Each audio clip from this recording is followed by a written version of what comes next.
Scott Segrist again, continuing with Eric Voegelin's Hitler and the Germans, Chapter 3. Um, we just finished in Chapter 2 going over Voegelin's diagnostic tools that he developed, uh, partly from his examinations of human nature, um, that he finds most revealing in the Greek and Christian classics, and then developing some particular concepts in relation to what was happening in Germany, um, and replacing some scientifically worthless uh, cliches with more scientifically revealing terminology, right? Um, Concepts like stupidity, criminal stupidity, pneumopathology, um, illiteracy, etc. But a kind of moral and spiritual stupidity, and moral and spiritual uh, illiteracy, and so on. But chapter 3, we finally get at probably what you were looking forward to, his analysis of Hitler. And in the context of what he's doing in the lectures, he calls this, or at least the editors, I think, gave the heading "Descent into the Academic Abyss." And what Voegelin is doing, remember, the theoretical problematic that he presents is Hitler and the Germans. What made Hitler Hitler? Why did the Germans respond to him the way they did? In particular, why some Germans latched onto him, fell under his aura, as this academic Schramm, named Schramm, put it, and or didn't. We'll look at later examples of Germans who didn't, and he already gives a couple early examples here. Those people who didn't fall for Hitler, who saw him for what he was early on, that is important too. That takes away the kind of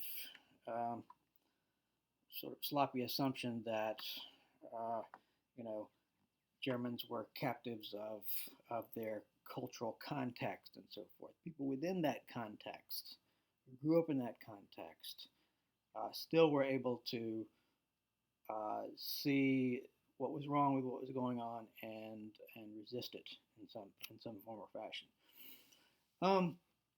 But in the context of the larger um, structure of the lectures, Voegelin is going into several sectors of German society that should have been able to recognize what was going on and should have been able to resist it. Institutions that were leading institutions that ought to reflect the highest kind of thinking, the highest kind of nobility, and so forth, but in fact in the German context did not. All of these institutions were intellectually and spiritually corrupt, as Voegelin understands it. And so he takes up specifically the universities, higher learning. Then he looks at the churches, the religious institutions. Then he looks at the legal institutions, and so here he's using this analysis of this, his critique of the analysis of this guy Schramm, to illustrate first how people failed to come to terms with who Hitler was, and in particular, these academics who were supposed to be the great political scientists, who were supposed to understand politics and what's going on, and then a more adequate analysis of Hitler. Um, so, starting with Schramm, Voegelin points out two serious problems, fatal problems, with Schramm's analysis of Hitler. And they both have to do with relevance. It's critical for a political scientist when he's surveying the field of facts of a situation he wants to understand to be able to recognize what in that huge mass of facts are relevant to understanding the phenomenon, right? It's not everything that's relevant, every fact of a situation that's relevant. Some are more than others for understanding, the essential elements of what's going on. And Schramm did not recognize the relevant facts. He focused on things like Hitler's piercing gaze that that seized people, that brought him under his spell, his aura. And in fact, Schramm presents Hitler as an enigma.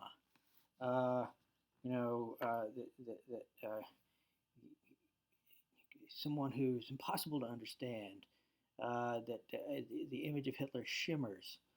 And Voegelin says, well, it's the job of the political science to get past the shimmering surface and to see what's really going on. And part of the shimmering surface here is Hitler's aura, right? This is vague, and what is it about Hitler that constitutes this aura? Is it just the piercing gaze? Is it just the way he looked, the way he talked? And Voegelin says, no, it's much more than that, right? And also that some people did not succumb to the aura. Some people resisted it. Okay, so the second failure of relevance for Schramm was his failure to look at the relevant and quality sources that might have helped him to understand. Schramm says initially in Schramm's presentation of his material that he deliberately set aside the existing literature and further questioning of surviving witnesses.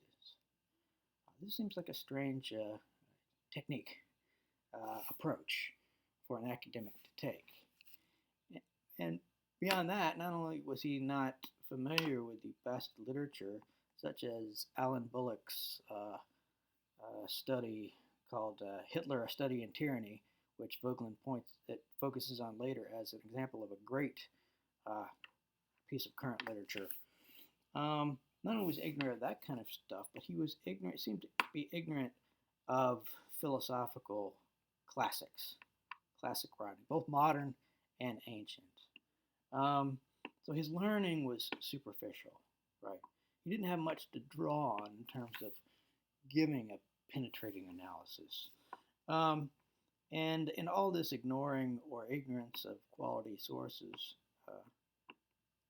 points to, I forgot one source, which was that the witnesses that Schramm did look to were of inferior quality. They were not people of insight that could really give a penetrating look into Hitler. And all of this ignoring of relevant facts and ignorance of quality sources points to this. This is an example of what Hitler called, in the technical term, illiteracy, specifically a spiritual and philosophical illiteracy, unable to recognize the signs, right?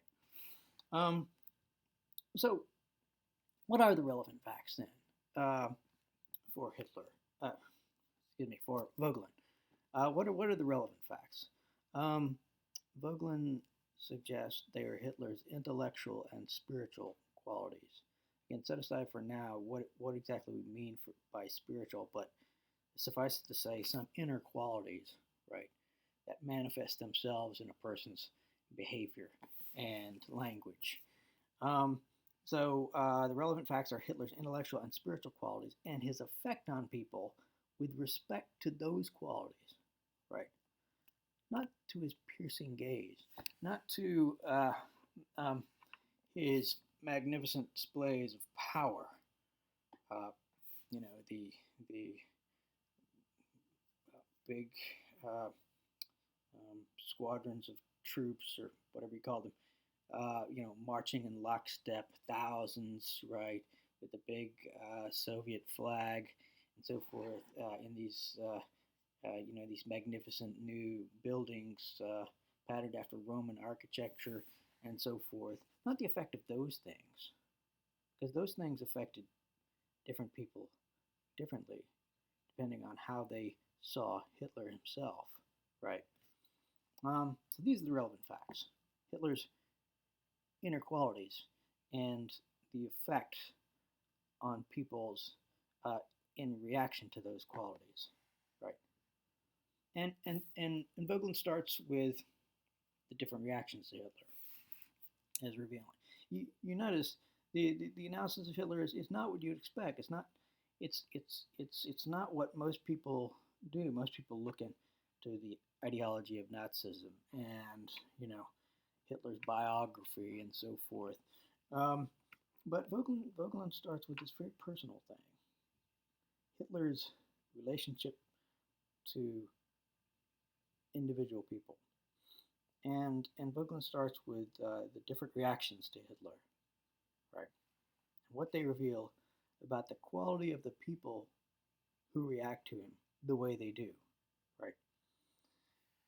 And he gives three types of response, revealing three types of people that correspond to Hesiod's three types that Voegelin mentioned in the last chapter. Just to refresh your memory, Hesiod, this ancient Greek philosopher and poet, said there are three types of men, right? There are men who are capable of being directed by their own nous, reason. There are others who are not capable of that, but they're capable of being directed by people who are self-directed this way. And then there are, thirdly, people who can do neither. And these are the idiotes, the stupid ones, the ones who cannot recognize the rationality of reason, right? But reason understood, nous understood in this technical sense that the ancients understood it, and it's specifically Plato, Voegelin's focusing on here. This is one of the classic pieces of literature that Schramm was unfamiliar with. This notion of nous as an orientation toward the divine ground of being, or the source of existence, right? Not only of our original existence, but of our substantive life here and now. And again, this seems foreign to many modern people, especially intellectuals, who would tend to quickly dismiss this as any kind of relevant idea, and certainly not a scientific standard. But as we go along, keep an open mind. Try to understand how Voegelin understands this concretely, and how it comes to bear. So those are Hesiod's three types, and Voegelin categorizes people's response to Hitler according to these three types. Okay, so he starts with the inferior types, those impressed with Hitler, impressed with the force of his personality and impressed with his power. The kind of people who were impressed by those massive military parades, right, and all that imagery and so forth, right. Um, then there were the what Voegelin calls the decent types. People, he mentions this general who meets Hitler, and he walks away disgusted. He felt disgusted, repulsed by Hitler, but he couldn't put his finger on why. I wasn't exactly sure what it was. He was a decent man, but he was not a man of understanding. But probably the kind of man who could recognize the wisdom of the man who could understand. And that's the superior type. The superior type would recognize Hitler for what he was. They could see that there was something wrong with this guy, but they could also see what it was that was wrong with this guy and why, right? And Voegelin later calls these men of spiritual rank. They're men attuned to reason and spirit, as Voegelin is talking about, nous and pneuma, right? And he'll later look at some examples of people who were extraordinary in this regard. The Voegelin standard is attuned to reason and spirit, right? Attunement to this, if you think about it symbolically, in Plato's presentation of the myth of the puppet player, right? This sensitivity to the pull of the golden cord, right? Which is gentle and takes attention and sensitive receptivity to detect. But this is responding to that thing that draws you to a more noble perspective and a more noble existence, right? That's Voegelin's standard. In other words, the standard of the healthy man, the standard of that first human type, the man who could be directed by nous, which is, you could say, self-directed, but ultimately, reason itself is directed by this higher source. Right. Okay, then Voegelin makes his empirical survey of Hitler. And he starts with Hitler's attitude of and treatment of religion, specifically of Christianity, right? What is his view of Christ? Well, most revealing is at this annual festival of the Passion of Christ. Can't remember the German name for it, but Hitler had suggested to whoever was putting on this play that's part of it that he be the figure who plays Christ, right? Or maybe not himself playing the role, but someone representing Hitler playing the role. Pretty revealing. So Hitler seems to see himself as a kind of godlike savior. And in fact, that's how he presented himself. Der Fuhrer, the leader, capital L, right, who would save Germany, right? So Hitler is kind of a perverse antichrist Christ figure, if you will, right? Second, there's this Hitler's reductionistic treatment of Christianity. Christianity is a mere worldview among other worldviews. And Voegelin suggests that Christianity is not a worldview. It's not a system of ideas. It's something much bigger than that. And you could say this of other faith traditions as well. You can't reduce them to an ideology. There's nothing more than that, right? And then even beyond that, Voegelin treats, Hitler treats Christianity as a superstition, right, that is going to be ultimately replaced by science. Of course, he didn't talk this way in public, right? It was, I mean, Germany was a Protestant society, right, and Luther, uh, Luther rose up there back in the Reformation, right? Germans were generally a church-going people, and so forth. Um, even though the churches had serious problems, as Voegelin will uh, talk about in his analysis of the churches, um, you know, he couldn't come out and say, I am the true Christ figure, and Christianity is superstitious mumbo jumbo, right?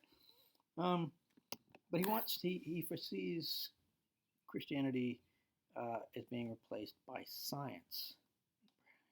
We should probably put science in quotes here because it's kind of junk science, as you are probably aware. Replacing Christianity with science and with paganism. It's a revival of paganism, you could say, this Volkish fascism. The idea of the Volk, the folk, the German folk, who um, were, the salt of the earth, but back in the misty forest of ancient German times, there was a spirit of the people, right, that was alive and vital, and Hitler needs to revive that spirit of the German people, of the Volk, and that's pagan perspective. Um, and of course, just a word on Hitler's science. It was materialistic, first of all, right? And then secondly, it was a particularly virulent and vicious form of social Darwinism. This is one of there were many reactions to Darwin and Darwinist science, some of them much more healthy uh, than Hitler's. But this idea of the survival of the fittest was taken very, very much to heart by Hitler.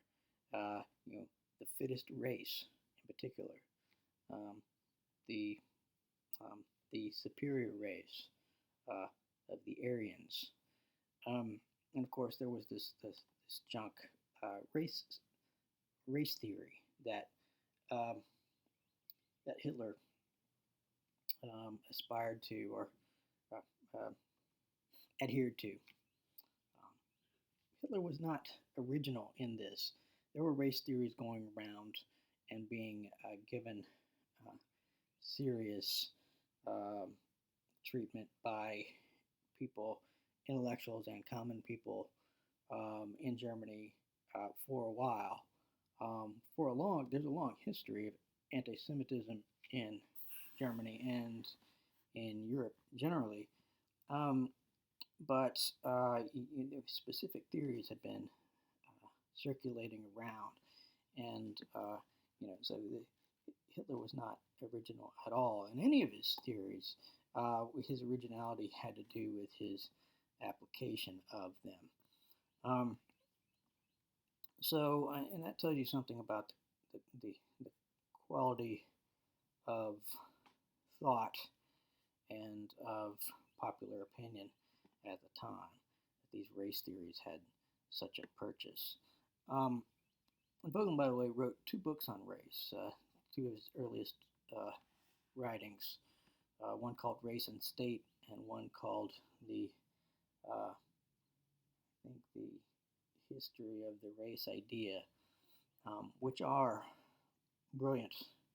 I suspect almost certainly the best scientific analysis of race theories ever written, and written when he was fairly young, in his 20s or early 30s. So that's Hitler and Christianity revealing, Voegelin thinks. Then he takes up Hitler's treatment of the people around him.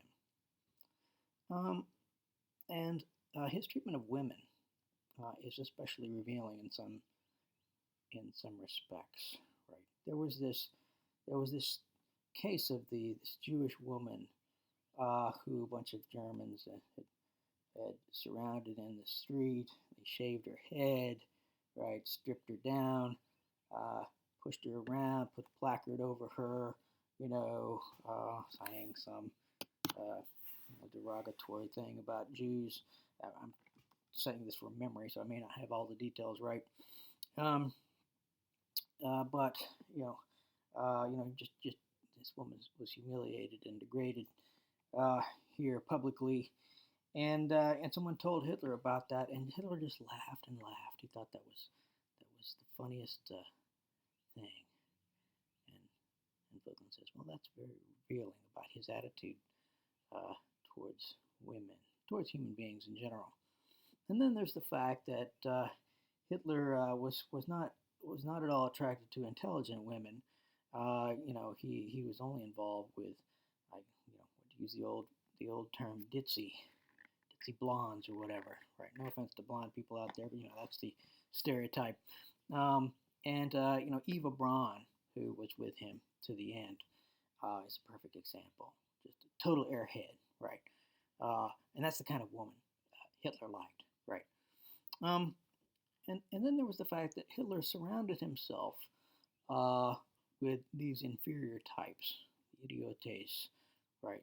Hitler always wanted to be the smartest person in the room. He always wanted to be the most charismatic person in the room. And he could not stand to have, uh, anyone who was his intellectual equal or superior. Right? He wanted everyone around him to be less than him because it fed his ego, because he wanted to control uh, people, right? And the better types he kept away. This is, by the way, Plato talked about this in the Republic. This is a, a leading characteristic of tyrants. They always get rid of the good people first, right?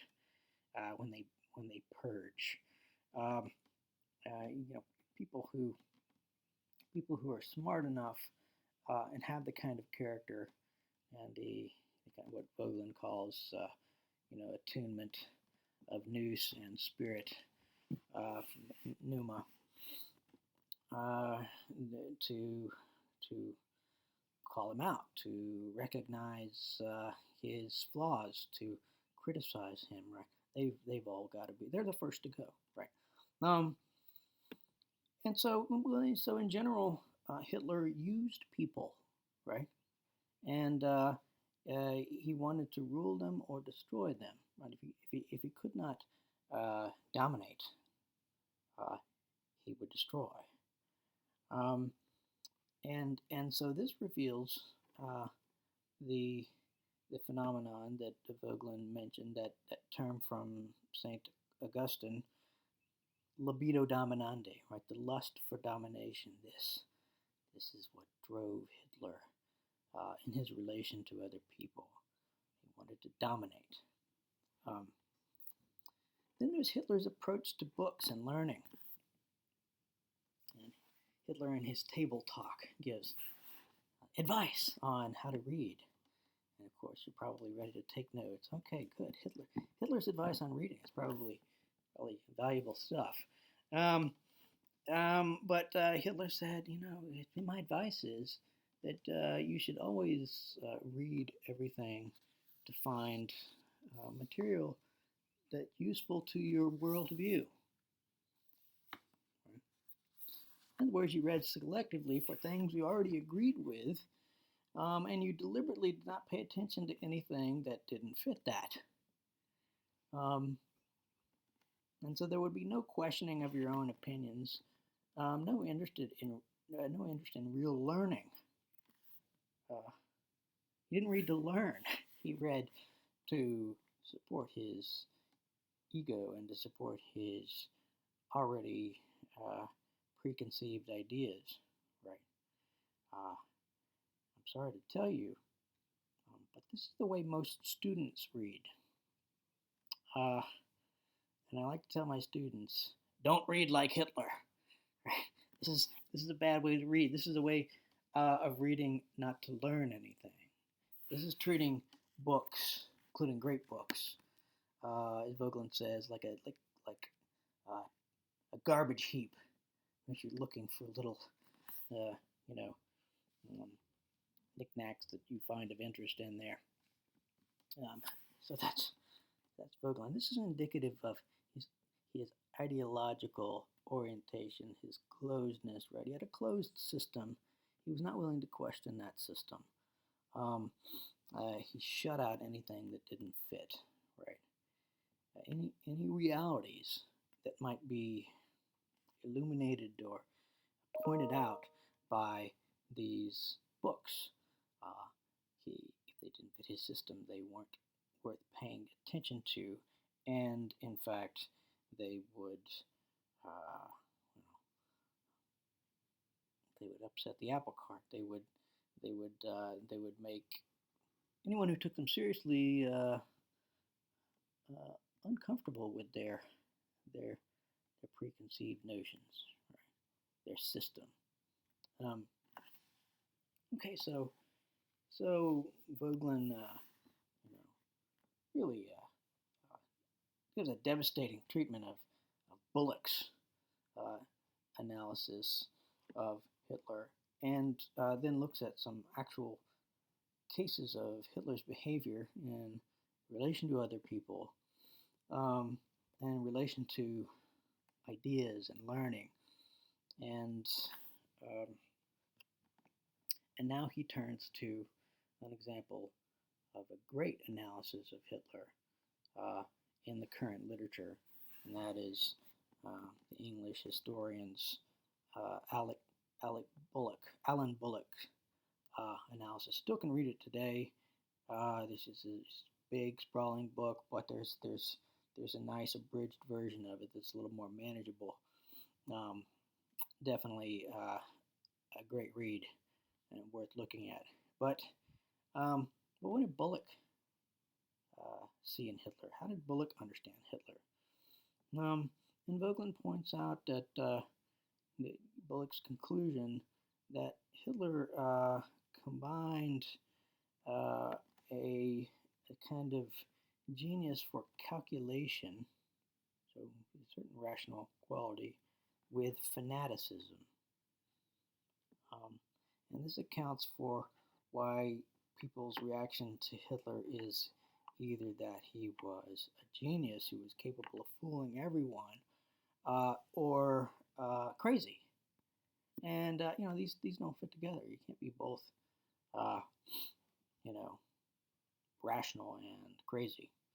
Um, it was this combination that was the secret of Hitler's character. He was he had great ability to calculate how to get what he wanted, right? In particular, how to get power and how to uh, detect the weaknesses of the people he was dealing with and exploit them, right? And if he couldn't do that, if they were, superior types, uh, then he would uh, remove them, eliminate them, whatever, right? Uh, that's his calculating ability, uh, which was something he was brilliant in, right? But then there was this fanaticism, this kind of mad passion uh, that he seemed to display, right? Um, and Bullock is able to put his finger on the deeper cause from which those characteristics derive, um, and and and they're related. I mean, the source of the fanaticism um, also was the reason for his type of reason. Um, and Bullock says what was the most prominent in Hitler's character was a capacity for what he called self-dramatization. Um, that he was able to get himself worked up, right? Not only did he work up a crowd, he was able to work himself up so that he really made himself believe what he was saying, right? Um, and that making yourself believe aspect is rooted and Bullock uses the term libido dominandi, right? Well, he uses the English translation, a lust for domination, right? He wants to dominate even his own beliefs and make make himself believe and make others believe and make them do through his passion and his will, expressed in his, you know, forceful language to get them to do what he wanted. Right. And Vogelin's technical term for this, again, is pneumopathology, right? Disease of the spirit. Um, Hitler's kind of will, um, deformed will, or rather, libido, right? Vogelin makes this earlier distinction between will in the classic sense, which was oriented by reason, and spirit, as the Christian, specifically Christian term will, right? And contrast that to libido, which is lust, which is passion, right? A passion that wants to dominate reality, to control reality. Remember that that um, that representative statement that Vogelin points to earlier. The world shall be as I wish it. It shall be as I wish it. Right. Um, so then Vogelin tries to be even more precise and say, okay, so Hitler's precise spiritual quality were his powers of calculation plus libido, passion, right, plus moral and intellectual cretinism. Um, Cretinism means being deformed, right? Um, and being uh, underdeveloped or stunted in growth, uh, stunted in the general development. So you can look online at pictures of people who are physically cretins, right? Comes from people who physically are deformed and maldeveloped, right? But Vogelin says Hitler was a moral and intellectual cretin. He was radically alienated from uh, reason and spirit, nous and pneuma, right? Or if you want to look at it visually, that in that myth of the puppet player, right, with the golden cord connecting with higher reality, with transcendence, and the steely cords of passion pulling you down violently, yanking you to baser things, right? Um, he cut off that whole upper dimension, right? The golden cord didn't exist for him. I mean, it was there, but he did not acknowledge it. He did not feel it, or did not, maybe to be more precise, he did not allow himself to feel it, right? Um, he was entirely driven by passion, and the all-consuming passion above all for power, right? For domination. This is how Plato in the Republic describes the tyrant. This is the essential feature of the tyrant. What he loves above all is power. He has a lust for power. So that's Hitler. That's what Hitler really is. If we're going to understand him, that's what we have to uh, get clear in our minds.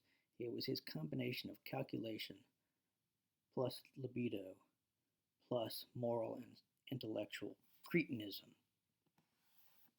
Now, then the question, why did many people fail to recognize these qualities in Hitler?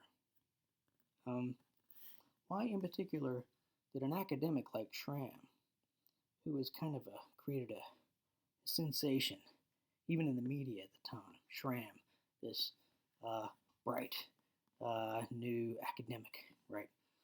Um, well, Voegelin points to two things, really. First is scientific. Uh, he,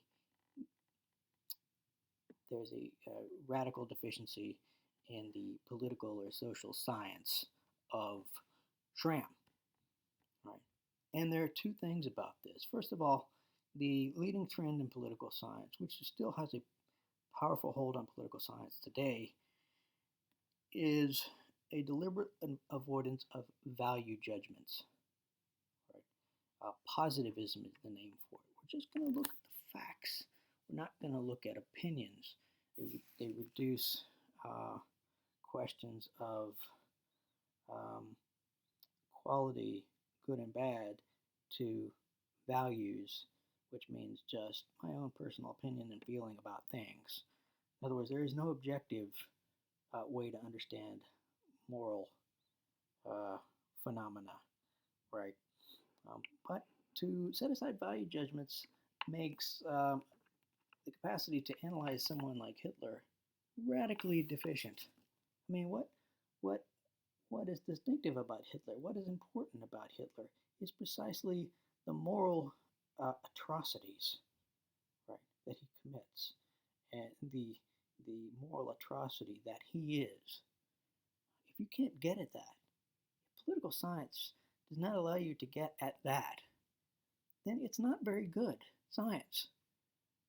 It's not really being scientific. And this gets back to the thing we talked about in the earlier lecture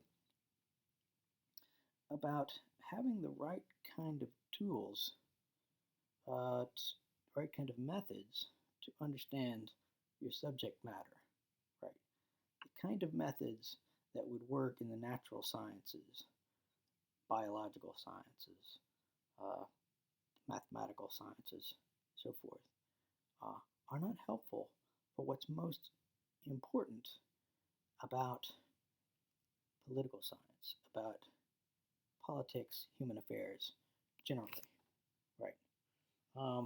This is why Voegelin said, well, today to understand, he'll talk about this more later, today to understand, you know, politics, we can actually learn a lot more from novels and literature, imaginative literature than we can from actual political science studies. It's almost a waste of your time to read political science journals because they can't get at the relevant facts, right? Which are the kind of things that Voegelin's been talking about. Not facts understood in this superficial way. Put it a different way, Voegelin suggests that there are moral facts, right? And there are objective judgments you can make about a guy like Hitler. Right? People may have different emotional responses to Hitler, but that has to do with the quality of people they are, right? No doubt even people in these different three categories, these different three human types, have unique emotional responses.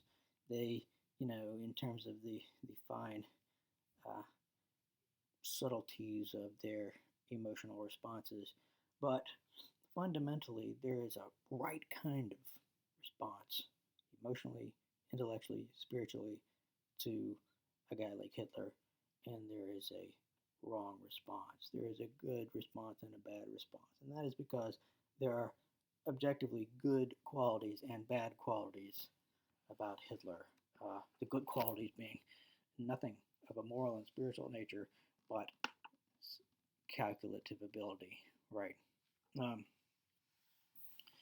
The other failure of modern science, and it's related to this prohibition of value judgments as unscientific, is a refusal to cause evil things by their true names. Um, people often laugh when like a politician calls something evil. Right? When Reagan called the Soviet Union an evil empire, he was made fun of by intellectuals. as sort of naive and you know, expressing his own opinion that really didn't have anything to do with reality. But Reagan was thinking of the gulags, right, and the surveillance state and so forth. And he says these things are not simply bad techniques. They're wrong. They're evil. I mean, they're more than the usual moral wrong. There's something diabolical about these things. Um, and and Voegelin says, well, we've got to be able to recognize that certain things really are of this quality, and that certain things, uh, you know, there's a certain kind of killing that is objectively murder, um, rather than, just, well, it's my opinion that this person has to go.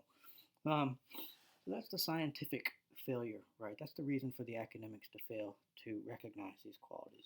And then their failure and the failure of everybody else who succumbed to Hitler's aura um, was a loss of, Voegelin says, elementary humanity. That what concerns my neighbor concerns me too. Right? The response to Hitler is to think about how he is undermining your own particular interests. You're responding in an inhuman way. And he reads a famous passage from John Donne, the poet, to capture the essence of the thing. And here's Donne's words. You'll recognize them, probably. No man is an island entire of itself.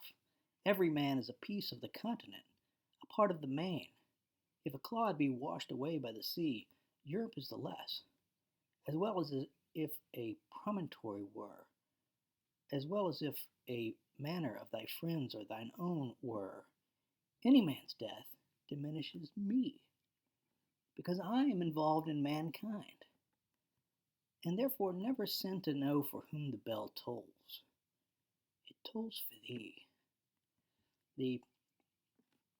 This tolling bell he's talking about was once a practice when someone died, for the church to ring the bell in the church tower. And so if you heard the bell, the likely reason was someone has died. And Voegelin's point is, every one of us, each individual is involved in mankind. So everybody's well-being is our business, right? And if anyone is harmed, that's our business. What exactly we should do about it is a separate question. But fundamentally, in terms of how to respond to Hitler and people like Hitler, maybe not quite capable of pulling off the kind of evil that Hitler was. But the correct response is one of humanity. How the human being, the decent type or the superior type, as Voegelin calls it, would respond, right? And the response, whatever it is, reveals a lot about you and me. Well, you didn't know this analysis of Hitler and the Germans was Nazi Germany was going to get so personal. But this is just the point of the whole thing for Voegelin, right? For his audience. First in his immediate audience, but then for whoever reads this, to get us to examine ourselves. Okay, that's enough on Hitler and the Germans for today. I'll see you next time.